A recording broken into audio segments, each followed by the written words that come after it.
Hi there, it's Ina here and welcome to my art room.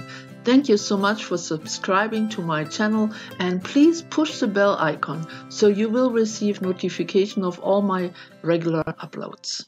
So in today's show and tell video, I have 3 projects for you that for some reason or another do not have a complete process footage or video, but I want to explain as I show them to you. First, I want to point to a video I posted recently about a very simple weave, and of course I had to try out another one. So here's the result of that. This time I picked a very different type of frame. It's way skinnier than the last one, and so I was able to weave through both layers of string.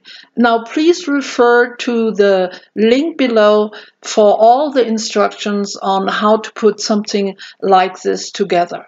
So for this one I used natural colors, I used wooden beads, a piece from a tree, a little round wooden circle, and so on. I also alternated between fabric strips, yarn, I used lace, I used ribbon, I even used rope. And I was able to shoot a few minutes here and there of the process. Here you see the frame. I painted the top and the bottom copper, and I just started first with the natural color yarn and then this very fluffy thick one. Now I was working together with a good friend. She did her frame, I did mine, and we were able to share materials, which was really helpful. So here you can see that I added a wooden bead, and I also want to add this piece from a tree. My husband found this long time ago and he knew I was going to use it for something. I attached it by going through the center hole with my ribbed linen fabric here, and it's very sturdy. At that very moment I was working with the hemp rope, which is actually very easy to work with and complements the natural colors. I did add a little gray and white to it as well. I love the feel of it, the texture. I had a lot of fun putting this together. And now on to my next project, and as you can see it's another assemblage piece. It's done on a rather large wooden circle. This came with a hanger. It used to have a painting on it, and of course I recycled it for my purpose. And because of the big circle, I got the idea of laying out all my pieces like you would a mandala, with a centerpiece and then a very symmetrical design. Now I did have footage for this project, but it got way too long and the process, it's a bit boring and repetitious. Anyway, as you can see, I started with a snowflake because it has 6 corners, which gave me a really good start to lay out a mandala shape and design. I also added some very simple die-cut paper squares, again just to help me keep the shape right and keep it all even on all edges. And then I added a little cookie cutter in the middle with a little toy in the very center.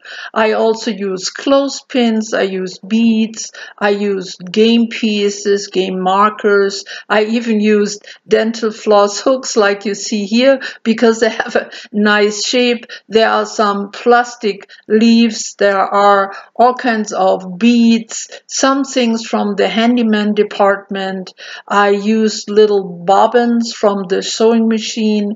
I used fake jewelry rings, I used paper clips, and so on. I started collecting around the house, mainly the things I had multiple of, because to keep this design even, I needed at least either 6 or 12 of the same thing. Not necessarily the same color because I painted it all, but at least the same shape. I alternated between tacky glue and E6000 depending what type of materials I had to glue down.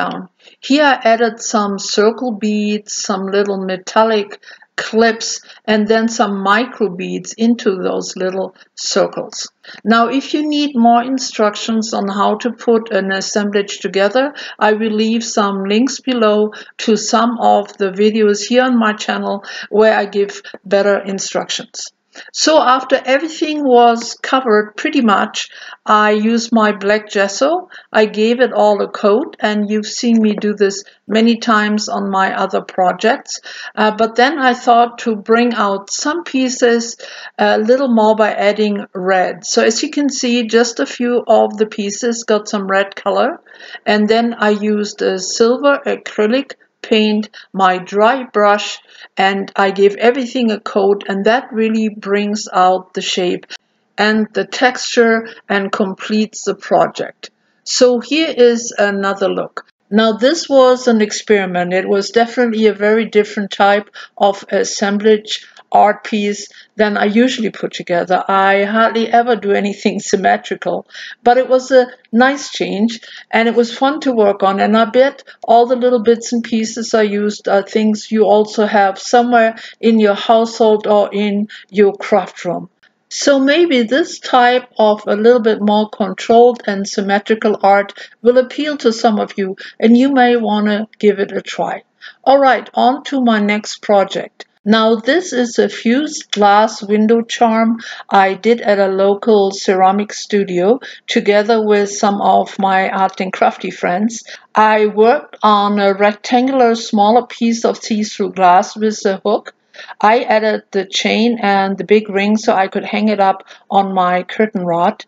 Now here's a picture of what it looked like before it went into the oven. Because none of us had ever worked with glass before, they taught us how to break it, how to cut it, how to glue it down, and then they, of course, did the burning of it. Now we had it burned to a contour finish, which means it's very smooth, but it does have its ups and downs, and I love that feel. You can also burn it completely flat. Now, if you have ever a chance to work with glass, please give it a try. I really like working this way, and I surely want to do it again.